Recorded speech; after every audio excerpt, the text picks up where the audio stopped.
രാഷ്ട്രീയവൽക്കരിച്ച ഒരു സമൂഹമാണ് കേരളം. LDFും UDFും അത് വിട്ടിട്ടുള്ള ഒരു ചിന്ത കേരളത്തിലെ മലയാളികൾക്കില്ല. അപ്പോൾ നമ്മളൊരു പുതിയ പാർട്ടി കൊണ്ടുവന്ന് അതിനൊരു ആക്സെപ്റ്റൻസ് ഉണ്ടാവാൻ സാധ്യത, അവരെല്ലാം പിൻവാങ്ങി. പക്ഷെ അപ്പോഴും എന്റെ മനസ്സിൽ എന്തുകൊണ്ടില്ല എന്നുള്ളതാണ്. അവർ പറഞ്ഞു ഇവിടെ സ്പേസ് ഇല്ല എന്നാണ് പറഞ്ഞത്. അപ്പൊ ഞാൻ അവരോട് പറഞ്ഞു, ഇപ്പൊ നമ്മൾ കഴിഞ്ഞ 30 വർഷത്തെ ഇലക്ഷൻ പാറ്റേൺ എടുത്ത് നോക്കിയാൽ, വോട്ടിംഗ് പാറ്റേൺ എടുത്ത് നോക്കിക്കഴിഞ്ഞാൽ 62 മുതൽ 72 വരെ പെർസെന്റേജ് ആണ് ഉണ്ടായിട്ടുള്ളത്. 72 ഏറ്റവും മാക്സിമം ഉണ്ടായിട്ടുള്ളത്. അത് കൂടുതൽ ഉണ്ടായിരുന്നു. പിന്നെ വളരെ റയർ ആയിട്ട് 2-3 സ്ഥലങ്ങളിൽ മാത്രം. അപ്പൊ ഞാൻ ഇവരോട് പറഞ്ഞു 72 കഴിഞ്ഞിട്ട് ഒരു 28% വോട്ട് ചെയ്യപ്പെടാതെ നിൽക്കുന്നുണ്ട്. അതിലൊരു 5% വിട്ടുള്ളൂ. കാരണം ഇവിടെ ഇല്ലാത്തവരും മരിച്ചവരുമായിട്ടുള്ളവരായിരിക്കും. എന്നിട്ടും 23% ഇവിടെ വോട്ട് ചെയ്യപ്പെടുന്നില്ല. അവരെന്തുകൊണ്ട് ചെയ്യപ്പെടുന്നില്ല എന്നുള്ളതാണ് എന്റെ ചോദ്യം. അതാണ്. അപ്പോൾ വോട്ട് ചെയ്യപ്പെടാതെ നിൽക്കുന്ന വലിയൊരു സമൂഹമുണ്ട് ഇവിടെ. അത് ഇപ്പോഴത്തെ പൊളിറ്റിക്കൽ സിസ്റ്റത്തിനോട് എതിരായിട്ട് നിൽക്കുന്നവരാണ്. അവർക്ക് താല്പര്യമില്ല. മനസ്സിലായില്ലേ? ഞാൻ പറഞ്ഞ ആ താല്പര്യം നമ്മളിലൂടെ ഉണ്ടാക്കിയെടുത്താൽ, നമ്മൾ അവർക്കൊരു ഹോപ്പ് കൊടുത്താൽ, ഒരു പ്രതീക്ഷ കൊടുത്താൽ, നമ്മളുടെ ആശയങ്ങൾ ഇങ്ങനെയാണ്, കേരളത്തിന്റെ മണമുള്ള, മലയാളികളുടെ വികാരമറിയുന്ന, ആവശ്യമറിയുന്ന, മനസ്സറിയുന്ന ഒരു പൊളിറ്റിക്കൽ പാർട്ടി ഇവിടെ ഉണ്ടാവുകയാണെങ്കിൽ നമുക്ക് ഈ 23% ഇങ്ങോട്ട് എടുക്കാൻ പറ്റും.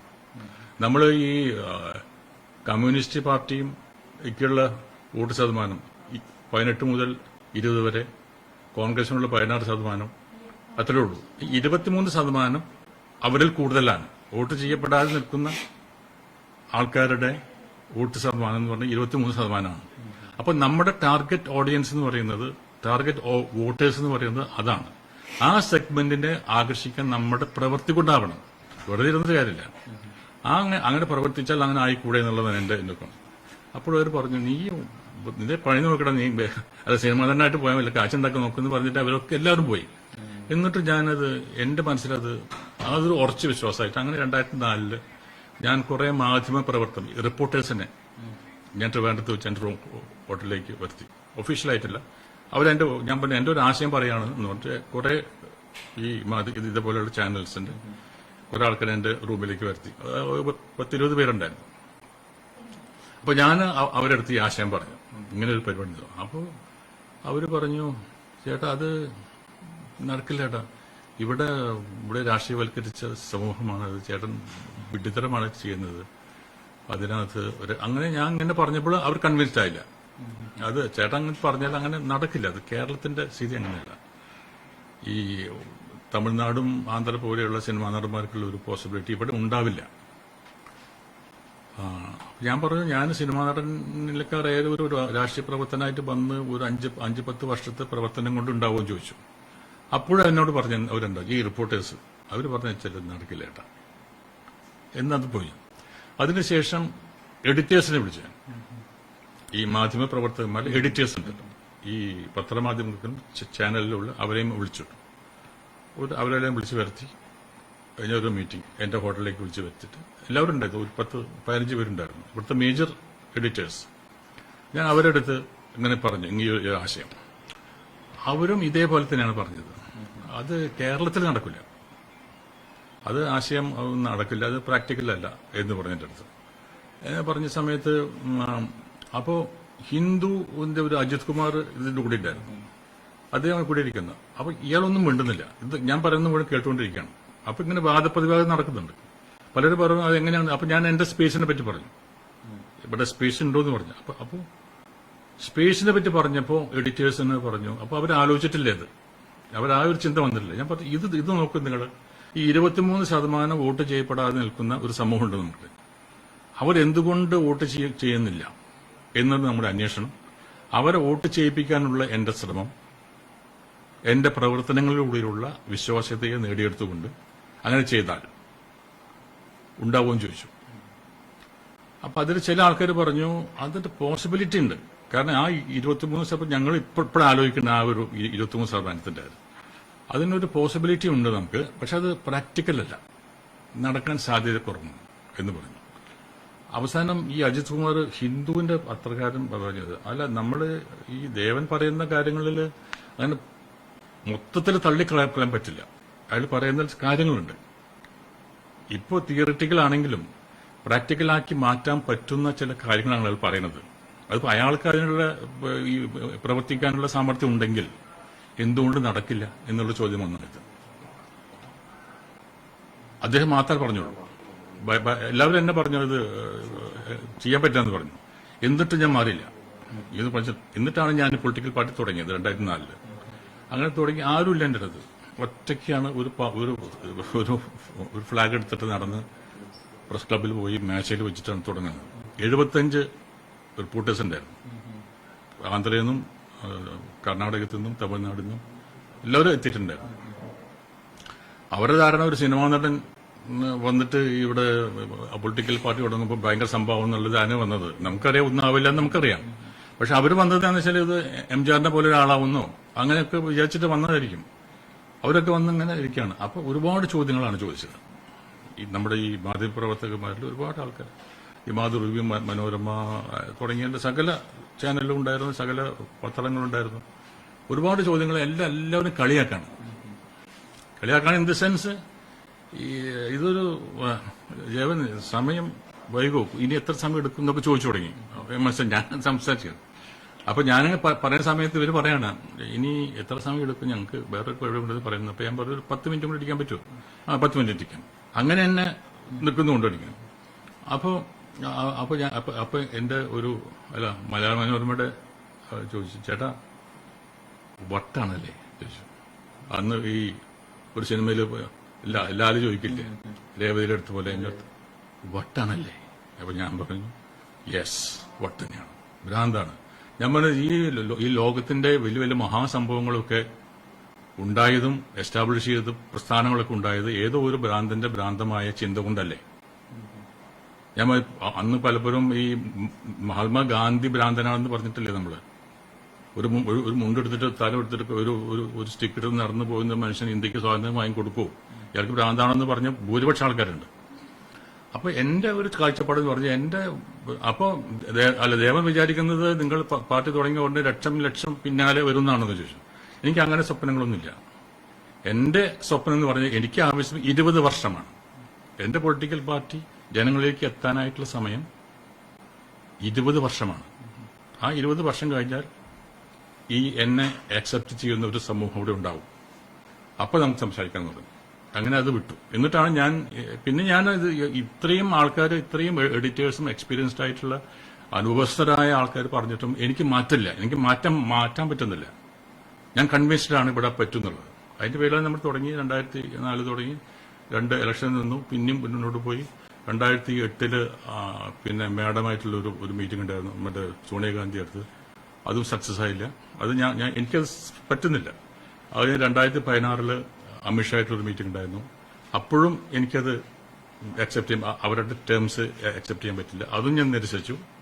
2021 ചില വൈകാരികമായ ചില പ്രശ്നങ്ങൾ വന്നപ്പോൾ എനിക്ക് തോന്നി ഒറ്റയ്ക്ക് നിൽക്കുന്നതിനേക്കാൾ നല്ലത് നാഷണൽ പാർട്ടി ആയിട്ടൊരു അലയൻസ് ഉണ്ടാക്കി കൊണ്ടുവന്നു. അപ്പോൾ ഞാനും അമിത്ഷാ മാത്രമുള്ള ഒരു മീറ്റിംഗ് മറ്റേ ഡൽഹിയിലുണ്ടായിരുന്നു. അപ്പോൾ ഞാൻ അദ്ദേഹത്തിനോട് ചോദിച്ചു, അങ്ങനെയാണെങ്കിൽ നിങ്ങൾക്ക് BJPയിൽ ലയിച്ചുകൂടെയും ചോദിച്ചു. അപ്പൊ അന്നത്തെ ഒരു മൂഡിൽ ഞാൻ പറഞ്ഞു ശരിയെന്ന് പറഞ്ഞു. അങ്ങനെയാണ് ഞാൻ ഇതിനകത്ത് ലയിച്ചത്. ആ ലയിക്കുന്ന സമയത്ത് എന്റെ അടുത്ത് അദ്ദേഹം ചോദിച്ചു ഏത് മണ്ഡലമാണ് മത്സരിക്കാൻ വേണ്ടെന്ന് ചോദിച്ചു. അപ്പോൾ 2021 ഇലക്ഷൻ നടക്കാൻ പോവാണ്, മെയ് മാസത്തില് നിയമസഭ 2021. അപ്പൊ ഇപ്പൊ ഈ മീറ്റിംഗ് നടക്കുന്നത് ഫെബ്രുവരി 17 തീയതി, ഞാനും അമിത്ഷായിട്ടുള്ള മീറ്റിംഗ്. അപ്പൊ അദ്ദേഹം ചോദിച്ചു ഏത് മണ്ഡലമാണ് നിങ്ങൾക്ക് വേണമെന്ന് ചോദിച്ചു. ഞാൻ പറഞ്ഞു ഒരു മത്സരത്തിന് ഒരു സീറ്റ് കിട്ടാൻ വേണ്ടിയിട്ടല്ല ഞാൻ വന്നത്, ഞാൻ അതിൽക്ക് മേലെയാണ്. ഞാൻ ചിന്തിക്കുന്നത് വെച്ചാൽ ഇവിടെ ഏറെ തെറ്റിദ്ധരിക്കപ്പെട്ട ഒരു പൊളിറ്റിക്കൽ പാർട്ടിയാണ്, എസ്പെഷ്യലി കേരളത്തില് ഏറെ തെറ്റിദ്ധരിക്കപ്പെട്ട ഒരു പൊളിറ്റിക്കൽ പാർട്ടിയാണ് ഭാരതീയ ജനതാ പാർട്ടി. ഇന്ന് മൈനോറിറ്റീസിന്റെ മാത്രമല്ല ഹിന്ദു കമ്മ്യൂണിറ്റീസിൽ വരെ BJPയോടൊരു അകൽച്ചയുണ്ട്, ഒരു ഭീതിയുണ്ട്. മനസ്സിലായില്ലേ? ആ ഭീതിയിൽ ഒരു ഒരു ഒരു ഒരു കഴമ്പില്ലാത്ത വിവാദം എനിക്കറിയാം, പക്ഷേ ജനങ്ങൾക്ക് അറിയില്ലത്. അപ്പൊ BJPനെ കാണുന്നത് ഒരു പ്രത്യേക ഇതിലാണ്, കാഴ്ചപ്പാടിലാണ് ജനം കണ്ടുകൊണ്ടിരിക്കുന്നത്. അത് എല്ലാ മതക്കാരും എല്ലാ ജാതിക്കാരും അങ്ങനെയാണ് നിൽക്കുന്നത്. അപ്പൊ സമൂഹത്തിനെ നിങ്ങൾ മാറ്റിയെടുക്കാൻ ശ്രമിച്ചിട്ടില്ല, മനസ്സിലായില്ല. അപ്പൊ നിങ്ങൾ ഇതേവരെ BJP അത് അഡ്രസ് ചെയ്തിട്ടില്ല. എന്താണ് ഈ ഭീതി, എന്താണ് ജനങ്ങൾക്ക് BJPയോടുള്ള ഈ അകൽച്ചയ്ക്ക് കാരണം എന്താണ്? അതിനൊരു കാരണമുണ്ട്. ആ കാരണങ്ങൾ നിങ്ങൾ അഡ്രസ് ചെയ്ത് മാറ്റാവുന്നതേ ഉള്ളൂ. അത് നിങ്ങൾ ഇതുവരെ ചെയ്തിട്ടില്ല. അപ്പൊ അതുകൊണ്ട് അദ്ദേഹം പറഞ്ഞ അന്ന് പറഞ്ഞത് അല്ല, ഇത് ഞങ്ങൾ ഇവിടെ ഭരിക്കും എന്ന് പറഞ്ഞു. ഞാൻ പറഞ്ഞു ഒരു കാരണവശാലും ആ ഭീതി മാറ്റാതെ നിങ്ങൾക്ക് ഒരു BJPയുടെ ഭരണം കേരളത്തിൽ ഉണ്ടാവില്ല എന്ന് ഞാൻ പറഞ്ഞു. വർഷങ്ങളായിട്ട് പൊളിറ്റിക്കൽ ഫീൽഡിൽ ആക്റ്റീവ് പൊളിറ്റിക്സ് കൊണ്ട് നടത്തുന്ന ആളാണ്. കേരളത്തിന്റെ പൾസ് എനിക്കറിയാം. അതുകൊണ്ട് അത് മോഹമാണ്, അത് നടക്കില്ല. അത് നടക്കണമെങ്കിൽ നിങ്ങൾ അവരിലുള്ള ആ ഭയം മാറ്റണം, മനസ്സിലായില്ലേ? ഈ BJPയോടുള്ള ഒരു ഭയമുണ്ട്. ആ ഭയം നിങ്ങൾ മാറ്റാനായിട്ട് നിങ്ങൾ ഇതുവരെ ഒരു പ്രവൃത്തി ചെയ്തിട്ടില്ല. നിങ്ങൾ അകന്ന് നിൽക്കുകയാണ്. അത് മാത്രമല്ല, നിങ്ങൾ പുറപ്പെടുവിക്കുന്ന ചില കാര്യങ്ങൾ ഈ ഭീതി കൂട്ടാണ്, മനസ്സിലായില്ലേ? അത് നിങ്ങൾ മാറ്റിയെടുക്കണം. അതിന് എന്നെ കൊണ്ട് സാധിക്കും. ഞാൻ ഈ മൈനോറിറ്റീസ് ഏറ്റവും കൂടുതൽ ബന്ധപ്പെട്ട് കിടക്കുന്ന ഒരാളാണ്. എനിക്ക് ഒരു മുസ്ലിമിന്റെ അടുക്കള വരെ പോവാം, അത്രയും ബന്ധം എനിക്ക് ഈ മുസ്ലിം സമുദായമായിട്ടുണ്ട്. ഏത് മുസ്ലിന്റെ വീട്ടിലും അവരെന്നെ അടുക്കള വരെ എല്ലാ സ്ത്രീകളുടെ അടുത്തും കൊണ്ട് കൊണ്ടുപോകുന്ന ആൾക്കാരാണ്. അപ്പൊ ഞാൻ പറഞ്ഞു, എന്നെ വിശ്വസിക്കുന്നവരാണ് അവര്. അപ്പൊ ആ വിശ്വാസത്തെ എനിക്കറിയാം, അവരുടെ വിശ്വാസം, അവരുടെ മനസ്സ് എനിക്കറിയാം. അപ്പൊ അത് അവർക്ക് എന്നെ വിശ്വാസമാണ്. ആ വിശ്വാസത്തിനെ എനിക്ക് നിങ്ങളോടുള്ള വിശ്വാസം വിട്ട് മാറ്റാൻ പറ്റും. അതാണ് എന്റെ പ്രയോജനം. അപ്പൊ ഞാനൊരു മത്സരിക്കാൻ തയ്യാറല്ല ഇപ്പോ. ഞാൻ അതിലും വലുത്. അപ്പൊ അത് അങ്ങനെ BJPക്ക് ഈ ആ തെറ്റിദ്ധാരണ മാറ്റിയെടുത്തിട്ട് BJPയിലേക്ക് ഈ ഇങ്ങനെ ഭീതി ഉള്ള ആൾക്കാരെ അടുപ്പിക്കാനായിട്ടുള്ള ഒരു ശ്രമം എന്റെ ഭാഗത്തുനിന്നും ഉണ്ടാവും. അതാണ് എന്റെ ദൗത്യം. ഞാനിത് മെർജ് ചെയ്യാനുള്ള കാരണം അതാണ് എന്റെ ദൗത്യം. അപ്പോൾ അദ്ദേഹം പറഞ്ഞു, അത് കറക്റ്റാണ്, അത് ശരിയാണ് നിങ്ങൾ പറയുന്നത്, ഞങ്ങൾ അത് ചെയ്തിട്ടില്ല. ഒരു ഭീതി എപ്പോഴും ഇങ്ങനെ ഉണ്ടാക്കിക്കൊണ്ടിരിക്കുകയാണ്. അതിന് വേണ്ടിയിട്ട് ഞങ്ങൾ ശ്രമിക്കുന്നുണ്ടെങ്കിൽ അത് ഇഫക്റ്റീവ് ആയിട്ടില്ല ഇതുവരെ. അപ്പൊ ഞാൻ ഇഫക്റ്റീവ് ആവാത്തതിന്റെ കാരണം നിങ്ങളുടെ ലീഡേഴ്സാണ്. അവർ പോയാൽ ആരും സമ്മതിക്കില്ല. അപ്പൊ അതുകൊണ്ട് ഞാൻ പറഞ്ഞു, അത് എനിക്ക് സാധിക്കും. എന്താണ് സംഭവിച്ചത്? എന്താണെന്ന് പറയാം. BJP വിടാനുള്ള കാരണം ഞാൻ പറഞ്ഞ ഇത് പറഞ്ഞാലും നിങ്ങൾക്ക് മനസ്സിലാവുള്ളൂ. ഇതിന്റെ ബാക്ക്ഗ്രൗണ്ട് ഇല്ലാതെ ഞാൻ BJPയുടെ എന്തുകൊണ്ടാണ് വിടാൻ കാരണം എന്ന് നിങ്ങൾ ചോദിച്ചാൽ അപ്പൊ സമയം എനിക്ക് തരണം. അതായത് ഞാനിത് എക്സ്പ്ലെയിൻ ചെയ്തില്ലെങ്കിൽ ഞാൻ പറയാണ്, ഞാൻ BJP വിട്ടു, എനിക്ക് അവരുടെ താല്പര്യമില്ല എന്ന് പറയാം. അങ്ങനെ പറയുന്ന ഒരാളല്ല ഞാൻ. ഇന്നലെ എന്റെ സ്റ്റേജിലത്തെ സ്പീച്ച് കേട്ടോ നിങ്ങൾ കേട്ടല്ലോ. പ്രശസ്ത ഭാഗമല്ല, ഞാൻ അവിടേക്ക് വരാനായിട്ട് ഒരു 5 മിനിറ്റ് എടുത്തു. പെട്ടെന്ന് ഞാൻ ഒരു സ്റ്റേജിൽ കയറിയിട്ട് പറയാണ്, ഞാൻ ഇന്ന് മുതൽ BJP ഞാൻ സ്ഥാനങ്ങളൊക്കെ ഉപേക്ഷിക്കുന്നു പറഞ്ഞാൽ എന്തായിരിക്കും ആൾക്കാർ വിചാരിക്കുക? എന്നെ അപ്രീഷിയേറ്റ് ചെയ്ത് അവിടെ ഇരിക്കുന്ന ആൾ, ഈവൻ BJPയിലത്തെ ലീഡേഴ്സ് വരാണ്ട് പറഞ്ഞു, നിങ്ങൾ അത് അവതരിപ്പിച്ച കാര്യങ്ങൾ ഇതുണ്ടല്ലോ, അത് സ്ക്രിപ്റ്റായിരുന്നു. ഞാൻ എടുത്തത് 10 മിനിറ്റാണ്. എന്റെ തുടക്കം, നടുവിലൊന്ന് വരണം, ഫൈനലിൽ ഞാനൊരു ആകാംക്ഷ കൊടുത്ത്, എക്സൈറ്റ്മെന്റ് കൊടുത്ത്, വെയിറ്റ് ചെയ്യിപ്പിച്ചിട്ട് അവസാനം പറഞ്ഞപ്പോൾ എല്ലാവരും കൺവിൻസ്ഡ് ആയി. അപ്പൊ ഞാൻ ഇത്രയും പറഞ്ഞാലാണ് നിങ്ങൾക്ക് എന്നെ മനസ്സിലാക്കാൻ പറ്റൂ. എന്നെ മനസ്സിലാക്കിയാൽ മാത്രമേ ഞാൻ പറയുന്നത് നിങ്ങൾക്ക് മനസ്സിലാവുള്ളൂ. അപ്പൊ അതിന് പ്ലീസ് ഗീവ് മീ 5 മിനിറ്റ്സ്. അപ്പൊ അങ്ങനെ വന്നു. അത് കഴിഞ്ഞപ്പോ ഞാൻ ഇതിനകത്ത് വന്നു. പിന്നെ എനിക്ക് 2003 വൈസ് പ്രസിഡന്റ് സ്ഥാനം കിട്ടി. അത് 2023 അപ്പോൾ ഞാൻ ചോദിച്ചു, എന്റെ ഉത്തരവാദിത്തം എന്താ ചോദിച്ചു. അപ്പൊ അവര് പറഞ്ഞു, ഉത്തരവാദിത്തം ഞാൻ തരാം, നോക്കട്ടെ എന്ന് പറഞ്ഞു. അത് തന്നില്ല. അപ്പൊ നമുക്കൊരു സ്പേസ് കിട്ടി കഴിഞ്ഞാൽ, ഉത്തരവാദിത്തം കിട്ടിയാൽ നമുക്ക് പ്രവർത്തിക്കാൻ പറ്റില്ലല്ലോ. എങ്ങനെ പ്രവർത്തിക്കാം? അപ്പൊ ആ സമയത്ത് 5 വൈസ് പ്രസിഡന്റ്മാർ ഓൾറെഡി ഉണ്ട്. അത് കഴിഞ്ഞ് 2024 ഇലക്ഷന് ഞാൻ പ്രവർത്തിച്ചു. രാജീവ് ചന്ദ്രശേഖരന് വേണ്ടിയിട്ടും ശോഭയ്ക്ക് വേണ്ടിയിട്ടും ഒക്കെ വേണ്ടി ചെയ്തു. അത് കഴിഞ്ഞിട്ട് 2026 അസംബ്ലി ഇലക്ഷനിൽ ഞാൻ കാര്യമായിട്ട് ചെയ്തു, എല്ലാം പ്രവർത്തിച്ചു. അപ്പോഴൊക്കെ കഴിഞ്ഞ ഒരു വർഷമായിട്ട് ഇനി ഞാൻ മാറ്ററിലേക്ക് വരാണ്, ക്ലൈമാക്സിലേക്ക് വരാണ്.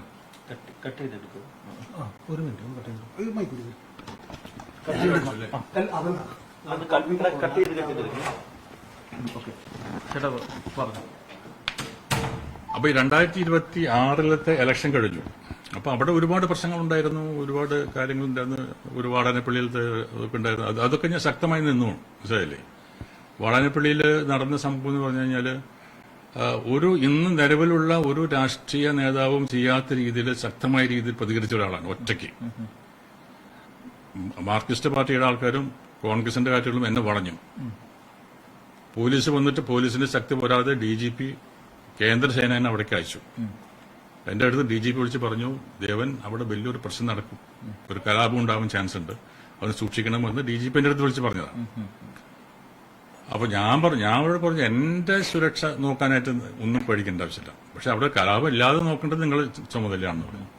അങ്ങനെ ഇറങ്ങടാ, താഴെ നിന്ന് ഇറങ്ങണമെന്ന് പല ശബ്ദങ്ങൾ ഞാൻ കേട്ടുകൊണ്ടിരിക്കുകയാണ്. ബീരു, ദേവൻ ഇറങ്ങടാന്നൊക്കെ പറഞ്ഞിട്ട് ആകെ പ്രശ്നങ്ങൾ, ശബ്ദം ഞാൻ കേൾക്കുന്നുണ്ട്.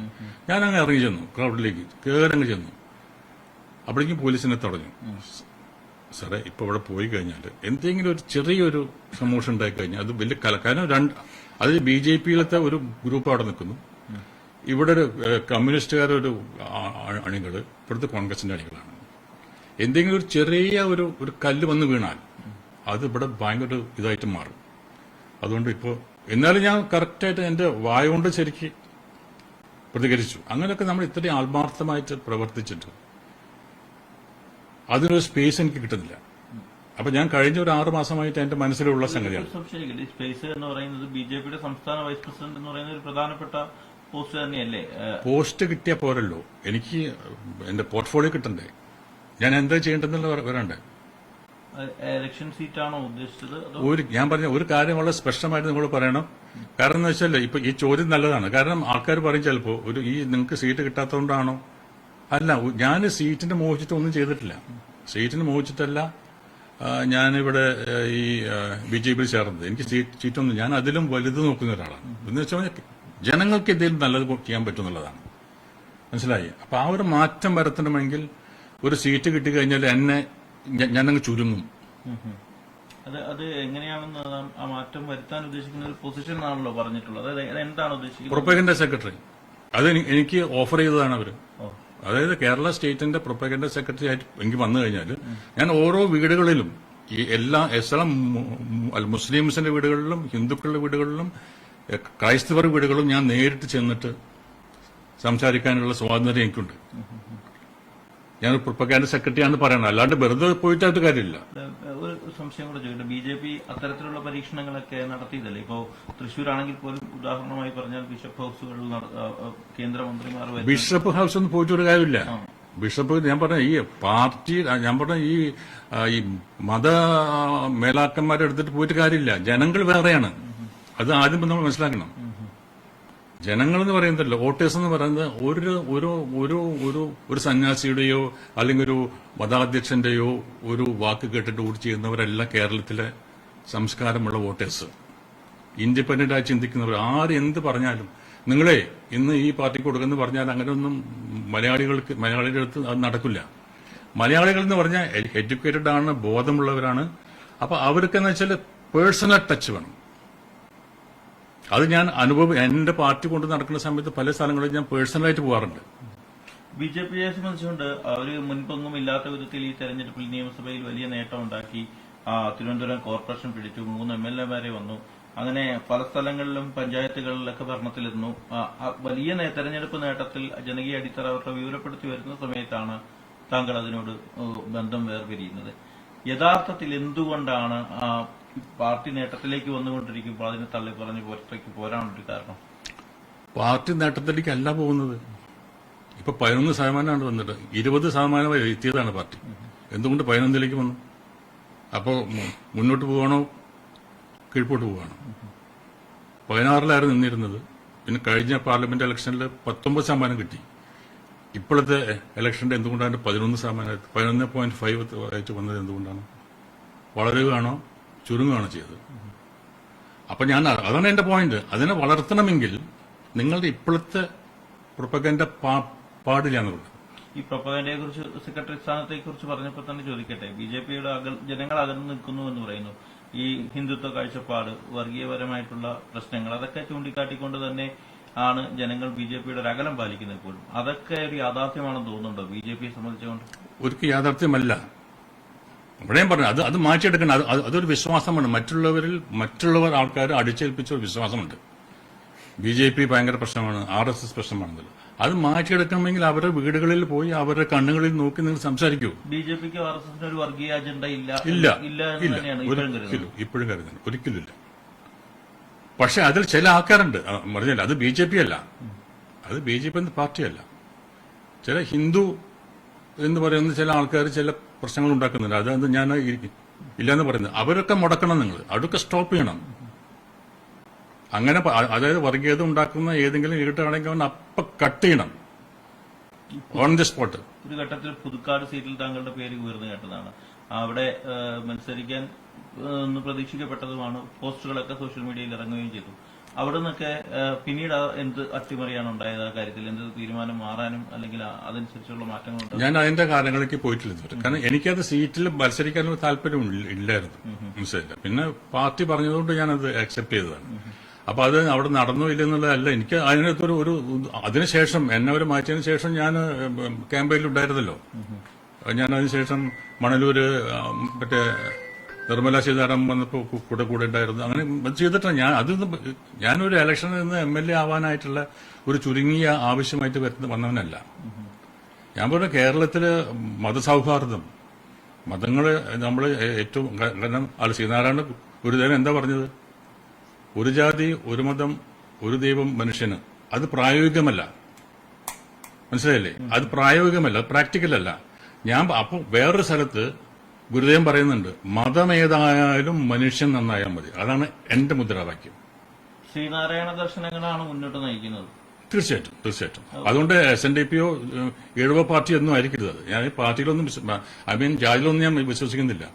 കാരണം അടുത്ത ദിവസങ്ങളിലായിട്ട് വലിയ വെളിപ്പെടുത്തലുകളും മറ്റുമൊക്കെ പുറത്തായിട്ട് വാർത്താ രൂപത്തിൽ വരുന്നു. BJPക്കുള്ളിൽ വലിയ ഫണ്ട് വിവാദങ്ങളെ കുറിച്ചുള്ള വാർത്തകൾ വരുന്നു, പരാതികൾ ഉണ്ടാകുന്നു, പലർക്കെതിരെ നടപടിയെടുക്കുന്നു. ഈ തെരഞ്ഞെടുപ്പിന്റെ സമയത്ത് വലിയ തോതിൽ ഫണ്ട് കേന്ദ്രത്തിൽ നിന്നും BJPയുടെ ഓരോ ഘടകങ്ങളിലേക്കും എത്തിയിട്ടുണ്ടെന്നുള്ളത് ഒരു യാഥാർത്ഥ്യമാണ്. അതൊക്കെ ഒരു അവസരമാക്കി മാറ്റി ധനസമ്പാദനത്തിനുള്ള മാർഗമാക്കിയാണോ ഈ നേതാക്കൾ ഉപയോഗിച്ചത്? അതല്ലെങ്കിൽ എന്താണ് ആ കാര്യത്തിൽ സംഭവിച്ചത്?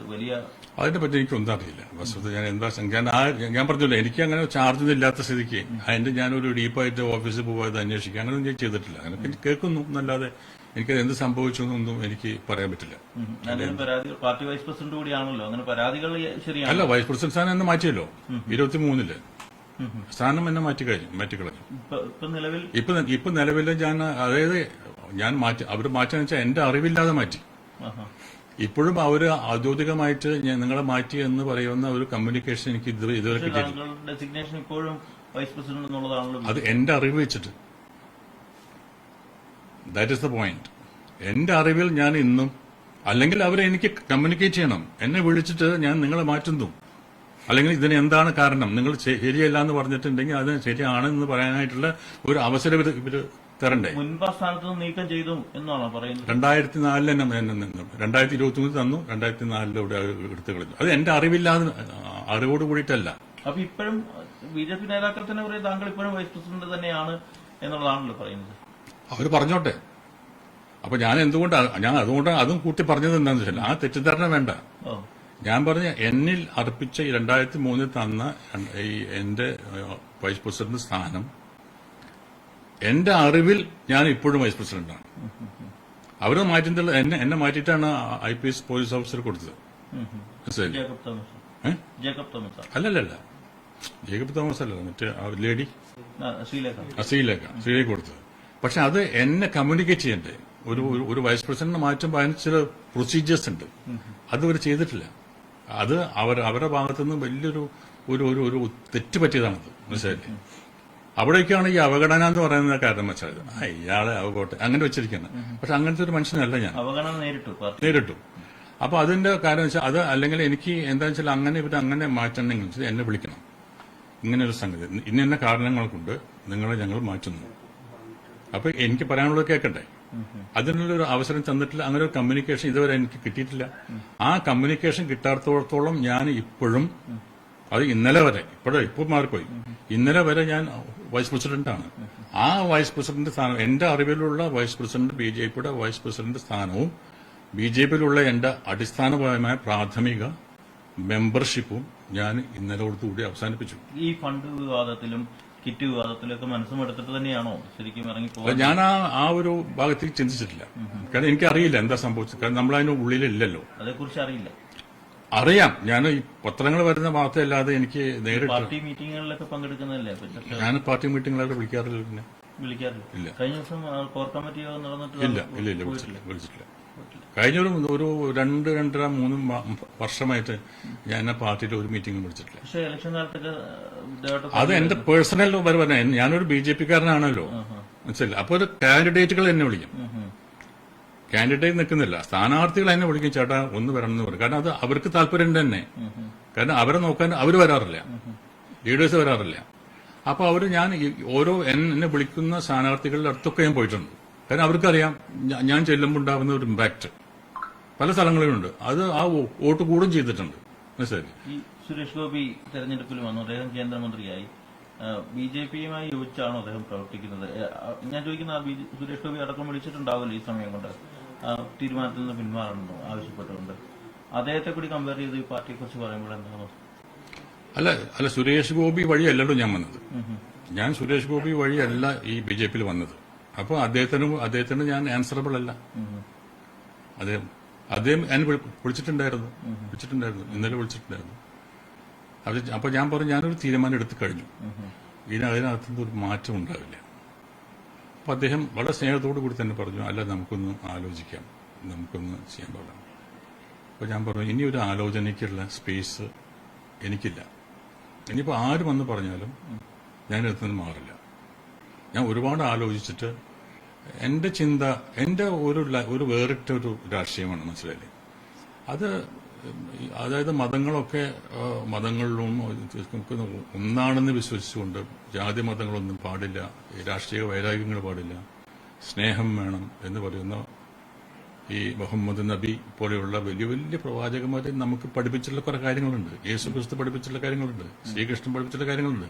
ഇതെല്ലാം മറന്നുകൊണ്ട് നമ്മൾ പ്രവർത്തിക്കുമ്പോൾ അതിനൊക്കെ ഞാൻ എതിരാണ്. അത് എതിർത്തിട്ടുണ്ട്, ഓപ്പണായിട്ട് എതിർത്തിട്ടുണ്ട്. എന്റെ ഈ സുരക്ഷ എന്തായാലും ശരി, അതിനൊക്കെ ഞാൻ കാര്യമായിട്ട് ചെയ്തിട്ടുണ്ട്. രാഷ്ട്രീയത്തിൽ തുടരുമോ? തീർച്ചയായിട്ടും. കാരണം ഞാൻ രാഷ്ട്രീയക്കാരനാണ്.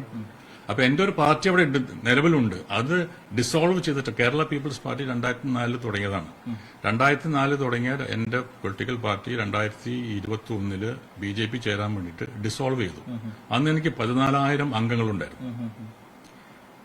വളരെ സ്ട്രോങ് ആയിട്ടുള്ള, വളരെ ചെറുതാണെങ്കിൽ വളരെ സ്ട്രോങ് ആയ പാർട്ടി. ആ പാർട്ടിയുടെ പ്രവർത്തനം വീണ്ടും സജീവമാക്കുക ആക്കി കഴിഞ്ഞു. കാരണം ഞാൻ പറഞ്ഞു 2 മാസം മുമ്പ് ഞാൻ എല്ലാവരും വിളിച്ച് പറഞ്ഞതിന് ശേഷമാണ് ഞാനത് അനൗൺസ് ചെയ്തത്. ദീർഘകാലം ആലോചിച്ചെടുത്ത തീരുമാനം തന്നെയാണ് പിന്നെ തീർച്ചയായിട്ടും അല്ലാണ്ട് ഒരു എടുത്തു ചാടിയതല്ല. അടിസ്ഥാനപരമായ ഒരു കോൺഗ്രസ്സുകാരനാണെന്ന് പറഞ്ഞല്ലോ, കോൺഗ്രസിനൊപ്പം തുടരുമോ, അല്ലെങ്കിൽ കോൺഗ്രസുമായി യോജിച്ച് പ്രവർത്തിക്കും? ഇല്ലല്ലോ, കോൺഗ്രസിൽ എനിക്ക് വിശ്വാസമില്ല, കമ്മ്യൂണിസത്തിൽ എനിക്ക് വിശ്വാസമില്ല. അതല്ലേ പ്രശ്നം. അയ്യേ, അത് എന്നെ പിന്നെ നാണക്കേടാക്കുന്ന സംഗതിയാണത്. BDJസിൽ ഞാൻ ചേരില്ലല്ലോ. ഞാനൊരു ജാതിയിൽ വിശ്വസിക്കാത്ത മനുഷ്യനാണ്, മനസ്സിലായില്ലേ. ഞാൻ എന്റെ ഒരു ചിന്ത എന്ന് പറയുന്നത് നല്ല സൗഹൃദത്തോടുകൂടി സ്നേഹബന്ധം മാത്രമാണ് എന്റെ, അല്ലാണ്ട് വേറൊരു BDJs. ഞാനിത് എന്തുകൊണ്ടാണ് പുതിയ പാർട്ടി ഉണ്ടാക്കാൻ ഇന്ന് എല്ലാ രാഷ്ട്രീയ പാർട്ടികളും ജാതി പാർട്ടിയോ അല്ലെങ്കിൽ മതപാർട്ടികളാണ്. ഒരു പാർട്ടി നിങ്ങൾ പറയും, ഇന്ത്യയിൽ നിലവിലുള്ള ഒരു പാർട്ടി ജാതിയുമല്ല മതമല്ലാത്ത ഒരു പാർട്ടിയെ നിങ്ങൾ പറയും, പാർട്ടിയുടെ പേര് പറയും. എല്ലാ പാർട്ടികളിലും മതമുണ്ട്, ജാതിയുണ്ട്. എന്റെ പാർട്ടിയിൽ ഇതൊന്നുമില്ല.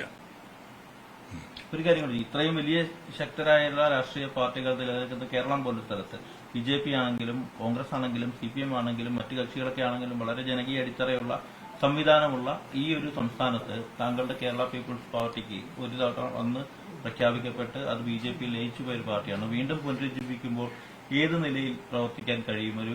അതിനൊരു മുന്നോട്ട് പോക്കുണ്ടാവുമെന്ന് കരുതുന്നു. തീർച്ചയായിട്ടും. കാരണം ഞാൻ 2004 ഈ പൊളിറ്റിക്കൽ പാർട്ടി തുടങ്ങിയ ദേവനല്ല ഇന്ന്. ഞാൻ പൊളിറ്റിക്കൽ എക്സ്പീരിയൻസ് കിട്ടിയിട്ടുണ്ട്. എന്താണ് പൊളിറ്റിക്സ്, എന്താണ്, അപ്പോൾ ജനങ്ങളുടെ എന്താണ് അവരുടെ ആവശ്യങ്ങൾ മനസ്സിലാക്കി പഠിച്ചുകൊണ്ട് വന്ന ആളാണ്. പിന്നെ അതിന് ഏറ്റവും വലിയ കാരണം ഇവിടെ ശക്തമായ പൊളിറ്റിക്കൽ പാർട്ടികൾ ഇവിടെ ഉണ്ടായത് നല്ലതാണത്. പക്ഷെ ഈ ശക്തമായ പൊളിറ്റിക്കൽ പാർട്ടി ഉണ്ട് എന്ന് പറയുന്നത് നമ്മൾ നോക്കുമ്പോൾ ഓരോ ഇലക്ഷനിലും ശക്തിയില്ലാത്ത ഈ വലിയ വലിയ ഈ മാർക്സിസ്റ്റ് പാർട്ടി ശക്തമാണെന്ന് പറയുന്നു, കോൺഗ്രസ് പാർട്ടി ശക്തമാണെന്ന് പറഞ്ഞു. എന്തുകൊണ്ടാണ് അവർ തോൽക്കുന്നത്? ഓരോ ടൈമിലും മാറി മാറി വരുന്നത് എന്തുകൊണ്ടാണ്? ആ ശക്തിയല്ല, ജനങ്ങളാണ്. ഞാൻ പറഞ്ഞു, ഞാൻ വിശ്വസിക്കുന്നത് ജനങ്ങളാണ്, പാർട്ടികളല്ല. ഈ ജനങ്ങളുടെ മുമ്പിൽ നിങ്ങൾ തെമ്മാടിത്തരം കാണിച്ചാൽ അവർ തെമ്മാടിത്തരം കാണിക്കും, ഒരു മാറ്റും. അവിടെ കമ്മ്യൂണിസ്റ്റ് ഇപ്പൊ വലിയ ശക്തമാണല്ലോ. അങ്ങനെയാണെങ്കിൽ ഇവിടെ എല്ലാ ടേമിലും കോൺഗ്രസും കമ്മ്യൂണിസ്റ്റും വരുന്നുണ്ട്. അത് ഏറ്റവും വലിയ എക്സാമ്പിൾ അല്ലേ ജോസഫ് വിജയന്റെ വിജയം. ഞാൻ അവിടെ 25 വർഷം ജീവിച്ചിട്ട ആളാ തമിഴ്നാട്ടില്. അയാളുടെ കൂടെ ഞാൻ 8 സിനിമകളിൽ വില്ലനായിട്ട് അഭിനയിച്ചിട്ട ആളാണ്. അപ്പൊ അയാളുടെ നേച്ചർ എനിക്കറിയാം. അയാൾ പെട്ടെന്ന് വന്നതല്ല, 10 വർഷം മുമ്പ് ഇയാൾ തുടങ്ങിയിട്ടുണ്ട്. എനിക്ക് ഓർമ്മയില്ല എപ്പോഴും. കുറേ വർഷങ്ങൾക്ക് മുമ്പ് ഞങ്ങൾ ഇങ്ങനെ സെറ്റിലിരിക്കുമ്പോൾ ഇയാളൊരു പി പി കൊണ്ടെടുക്കും. ഇടയ്ക്കിടയ്ക്ക് പി പി പി എന്ന് വിളിക്കാറുണ്ട്. അപ്പൊ ഞങ്ങളെല്ലാം ഇയാൾ എന്ത് ഭ്രാന്തുണ്ടോ, അത് ചെറിയ കുട്ടികളെ കൊണ്ടെടുക്കില്ലേ, പി പി പി എന്ന് വിളിക്കുന്നു. അപ്പൊ ഇപ്പോഴാണ് ഞങ്ങൾക്ക് മനസ്സിലാവുന്നത് ഇവൻ അന്ന് മുതലേ തുടങ്ങിയിരിക്കുകയാണ് അവന്റെ ചിഹ്നം വിസിൽ. അപ്പൊ വിസിൽ വലിയ അർത്ഥങ്ങളുണ്ട് അതിനകത്ത്. വിസിൽ അതൊരു അലർട്ടാണ്, അലർട്ടിങ് ടു ദി, അതൊരു പ്രശ്നം വരാൻ പോകുന്നുള്ളതിന്റെ ഒരു ചിഹ്നമല്ലത്. കേരളത്തിലെ ഒരു ടി വി കെ ആയി മാറുമോ people's party? T V K ആയിട്ട് മാറുമെന്ന് പറയാൻ പറ്റില്ല. കേരളത്തിൽ എന്റെ പാർട്ടിയായിട്ട് മാറും. ടി വി കെയുടെ അസോസിയേറ്റ് ചെയ്യുന്നുണ്ട്. ടി വി കെയിൽ ഒരു പക്ഷേ യെസ്, അതും ഉണ്ടാകും സാറിന്. അത് മാത്രമല്ല, ആന്ധ്രാപ്രദേശിലെ പവൻ കല്യാൺ ഒരു സിനിമാ നടനാണ്. അയാളിപ്പോ അവിടുത്തെ ഡെപ്യൂട്ടി ചീഫ് മിനിസ്റ്ററാണ്. അപ്പൊ ജനങ്ങൾക്ക് മാറ്റത്തിന് തയ്യാറാണ് ജനങ്ങൾ. അതായത് പ്രകൃതിയും കാലവും മനുഷ്യരും വോട്ടേഴ്സും ആ ഒരു മാറ്റത്തിന് വേണ്ടി കാത്തിരിക്കുന്നുണ്ട്. ഇവർ രണ്ടുപേരോടും സഹകരിക്കാൻ ആലോചിക്കുന്നുണ്ടോ, വിജയോടും പവൻ കല്യാണോടും? തീർച്ചയായിട്ടും അവര് എന്റെ കൂടെ ഉണ്ടാവാനുള്ള സാധ്യതയുണ്ട്.